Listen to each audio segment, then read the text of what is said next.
We'll start with an email here. This is from Walter. He's in Brampton, Ontario. It's on Nualta. Could I get your comments on NAL with the prospects for the service industry improving? Would this include companies like Nualta? Sure. So Walter, as I think you know, Nualta is in the business of servicing and cleaning at the wellhead.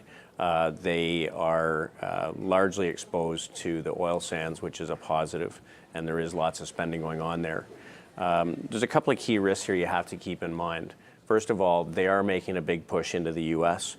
There's always risk when Canadian companies make that leap. So, we'll have to see what kind of success they have there. Certainly, there are risks around oil and gas, activities in general. And I think the most important thing to keep in mind is really only about 11% of their forward revenues are contracted, so their numbers can be a little bit lumpy. So there's a little bit of risk here. In general, the oil service group is behaving pretty well. I think you have to ask how much premium there is in the price of oil right now because of the concerns around the Middle East. But no, I don't own the company. Nualta is a decent business. It's just I think the numbers are a little bit lumpy for my taste. In previous appearances, David, you've been really high on the energy infrastructure players. Has that changed at all? No, we continue to really like the group, especially actually right here, having seen the rise in rates we've seen over the year to date. Really, it's interesting. Early in the year, everything that was interest sensitive sold off with concerns of rising bond yields. And in the last 3 weeks, there's a number of sectors that are better suited than others that are now seeing net inflows, and they're starting to diverge away from what has been going on in the bond market. And energy infrastructure is one of those areas, and we'll talk about some of those names tonight. Okay, very good. Here's Daryl. He's in Winnipeg. Go ahead, Daryl. Hi, I'm calling about CSD. It's a U.S. ETF, the Guggenheim spinoff. Wondering how often they turn over the companies in there, maybe how does the fund or the ETF work, and would you recommend it? Thank you. So, one of the things that's nice about ETFs is it can buy you access to a particular theme or sector or asset class. In this case, you're buying access to spin-off candidates. And, this has been one of the stronger performing ETFs on the year. And in general, the reason why spin-offs tend to do well is because very often management groups set up the spin-off for success. And certainly, we see that very often. So I don't know about the turnover in this portfolio. But I think if you know what you're buying and you're buying spin-offs, they are attractive. It's just hit a new relative strength high versus the market, so it's one of the stronger performing ETFs. And I'd have no problem owning it. In fact, I looked at it today for our ETF portfolio. We don't own it currently, though. TripAdvisor, one of the holdings here, along with Fortune Brands. I'm trying to remember Kraft and Mondelez. Mondelez. Do you own which? Yeah, we have owned Mondelez. We've recently been reducing our staples holdings in favor of more economically sensitive groups, but Mondelez is behaving really, really well. Right, okay, so you sniffed around this ETF, but you haven't pulled the trigger just yet. Ernie's in Victoria. Go ahead with your question, sir. Oh, good evening, gentlemen.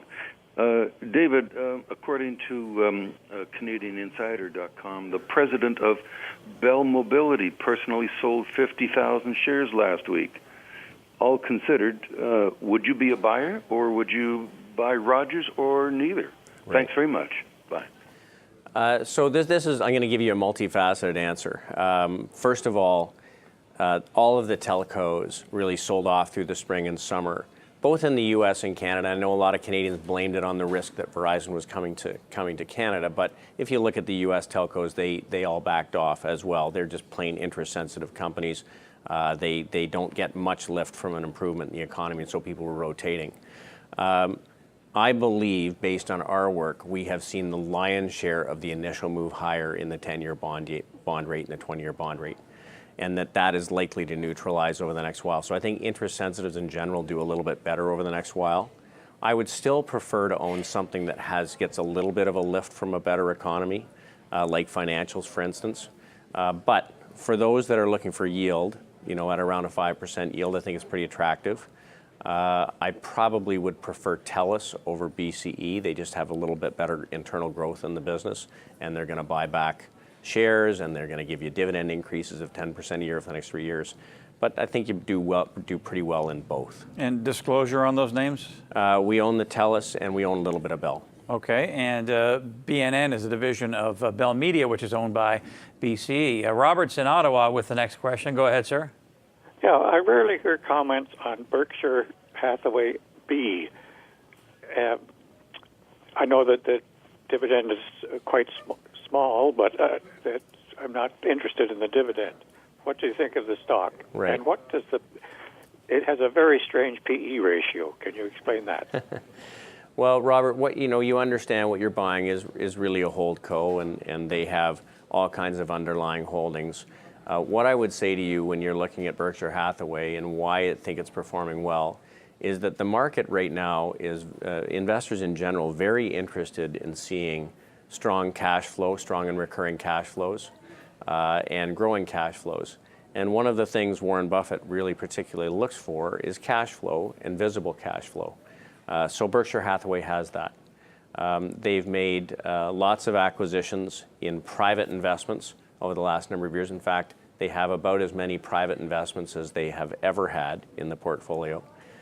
So this is one that's quite attractive. They tend to reinvest the cash flow, or the float, as they'd call it.